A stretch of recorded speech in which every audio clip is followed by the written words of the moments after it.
कभी सोचा है कि कोई राजकुमार अपना सिंहासन, अपना महल, अपना सब कुछ क्यों छोड़ेगा? आज हम इतिहास की एक ऐसी ही कहानी के सफर पर चलेंगे। ये कहानी है सिद्धार्थ की, जिन्होंने एक रात में सब कुछ त्याग दिया। चलिए देखते हैं कि उस एक रात में आखिर हुआ क्या था।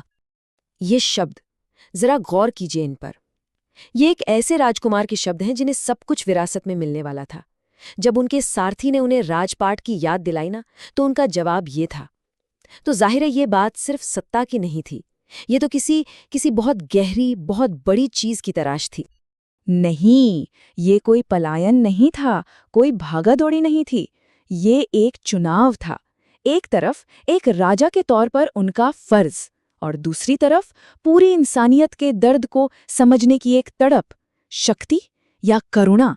और उन्होंने करुणा को चुना। तो ये जो फैसला था ना, वो किसी स्वार्थ के लिए नहीं था, बिल्कुल नहीं। ये तो प्रेम से निकला था, और सिर्फ अपने परिवार के लिए नहीं, बल्कि हर एक जीवित प्राणी के लिए। उन्होंने अपने सारथी को यही तो समझाया कि उनका दिल पूरी दुनिया के दुख से दुखी है।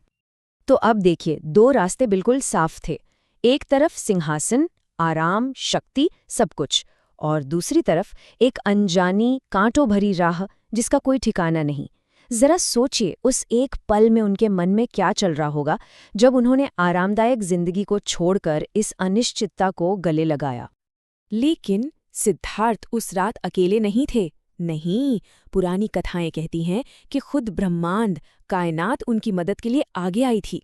देवताओं ने ये पक्का किया कि उनका ये सफर बिल्कुल चुपचाप, बिना किसी रुकावट के पूरा हो। और अब जरा वफादार सारथी छन्ना को देखिए, बेचारे का दिल कितना भारी होगा। वो अपने राजकुमार के घोड़े कंथक को शायद आखिरी बार तैयार कर रहा है। हर एक गहना जो वो उसे पहना रहा है, वो मानो एक विदाई है। और फिर एक के बाद एक चमत्कार होने लगे। घोड़ा हिनहिनाया तो उसकी आवाज को दबा दिया गया। शहर के वो भारी भरकम दरवाजे खुद ब खुद खुल गए, और सारे के सारे पहरेदार गहरी नींद में सो गए। ऐसा लग रहा था मानो पूरी कायनात रास्ता दे रही हो। 500, सोचिए, उन विशाल दरवाजों को हिलाने के लिए 500 लोगों की ताकत लगती थी। लेकिन उस रात वो बिना एक भी आवाज किए खुल गए। ये कोई मामूली भागना नहीं था, ये एक दैवीय घटना थी। मेरे घोड़े अग्नि और वायु की गति से दौड़ो। ये शब्द सिर्फ एक जानवर के लिए नहीं थे, नहीं, ये तो एक मिशन का ऐलान था, एक घोषणा कि ये यात्रा हर उस प्राणी के लिए है जो दुख में है, जो पीड़ा में है। अनोमा नदी। वो यहाँ पहुंचे, और यहीं पर, इसी नदी के किनारे, सब कुछ बदलने वाला था। इतिहास का एक सबसे बड़ा त्याग होने वाला था। सुबह की पहली किरण के साथ ही सिद्धार्थ अपने पुराने जीवन को अलविदा कहते हैं। वो अपने वफादार घोड़े को आखिरी बार प्यार करते हैं, और फिर अपने पिता के लिए एक संदेश भेजते हैं।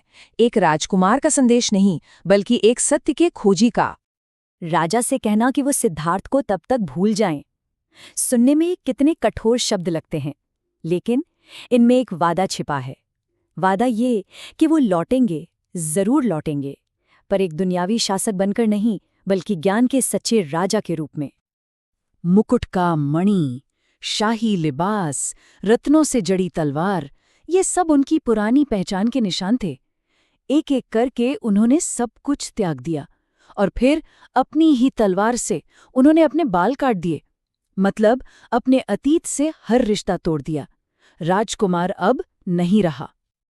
पर ये अंत नहीं था। नहीं, ये तो असली शुरुआत थी। अब सिद्धार्थ अकेले थे, एक ऐसे रास्ते पर जिसका कोई नक्शा नहीं था। मंजिल बस एक थी, सत्य की खोज। तो राजकुमार तो जा चुका था, उसकी जगह अब एक साधक था। और साधक कौन होता है? एक ऐसा इंसान जो बस एक सवाल का जवाब ढूंढ रहा हो। सवाल ये कि आखिर ये पीड़ा है क्यों, और इसे खत्म कैसे किया जा सकता है। जो कभी महलों में रहा करता था, वो अब धूल भरे रास्तों पर अकेला खड़ा था। आराम को छोड़कर उन्होंने मुश्किलों को चुना। ये यकीनन इंसानियत के इतिहास के सबसे महान बलिदानों में से एक था। और ये पूरी कहानी हमें एक बहुत गहरे सवाल के साथ छोड़ जाती है। एक सवाल जो सिद्धार्थ ने खुद से भी पूछा था। क्या मानवता की आशा सिर्फ मनुष्यों में ही है? इस पर सोचेगा जरूर।